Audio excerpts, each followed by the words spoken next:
അമ്മേ നാരായണ, വെടി തീർന്നോ മോനെ ദിനേശ? ടയർ പഞ്ചറായി മോനെ. തന്നെ? അത് തന്നെ ഞാൻ മലയാളത്തിൽ ചോദിച്ച്, വെടി തീർന്നോ മോനേന്ന്. ചേട്ടാ, ഈ ടയർ ഒന്ന് മാറ്റിയിടാൻ സഹായിക്കോ? ഇല്ല ഇല്ല ഇല്ലേ? ഇല്ല. എന്നാ ജംഗ്ഷൻ വരെ ലിഫ്റ്റ് താ. എനിക്ക് അർജന്റ് ആയിട്ട് വീട്ടിലെത്തണം. എന്റെ കല്യാണത്തിന്റെ പ്രശ്നമാണ്. കല്യാണോ? കൺഗ്രാറ്റ്സ്. ആരാ പെണ്ണ്? That's A good one. അച്ഛനും ഏട്ടനും കൂടി കുറെ കഷ്ടപ്പെട്ട് തപ്പിക്കൊണ്ടുവന്ന ഒരു ഡോക്ടറെ കക്ഷി. അവരൊക്കെ 9 മണിക്ക് അവിടെ എത്തും. അതിനു മുൻപ് എനിക്ക് അവിടെ എത്തണം.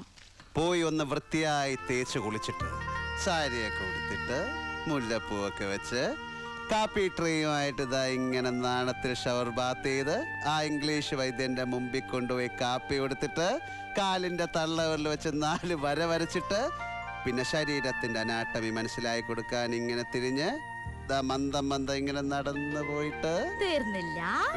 അകത്ത് പോയിട്ട് അമ്മയോട് പറയണം എനിക്ക് ആ കഴുതിയെ ഇഷ്ടമായിട്ടേ ഇല്ലാന്ന്. അതെങ്ങനാടോ കാണാതെ തീരുമാനിക്കുക?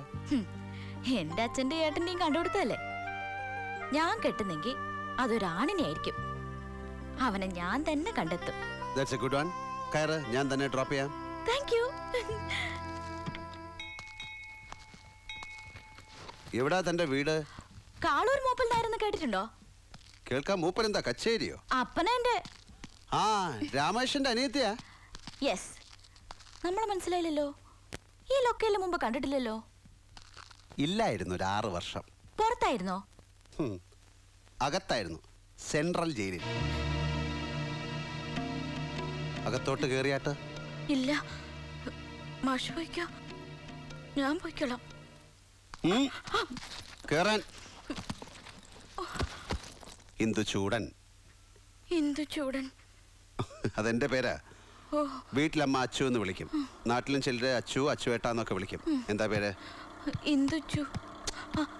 അച്ചുവേട്ടൻ. അതെന്റെ പേര്. ഞാൻ ചോദിച്ചത് തന്റെ പേര്. അനുരാധ. അനുരാധ? ഹേ, ആ പേരിലൊരു സിനിമാ നടി ഉണ്ടായിരുന്നല്ലോ, നല്ല കറുത്തിട്ട്. ആ അമ്മയെ എനിക്ക് ഭയങ്കര ഇഷ്ടമേ അല്ലായിരുന്നു. പോവാ മോനെ ദിനേശ. ആ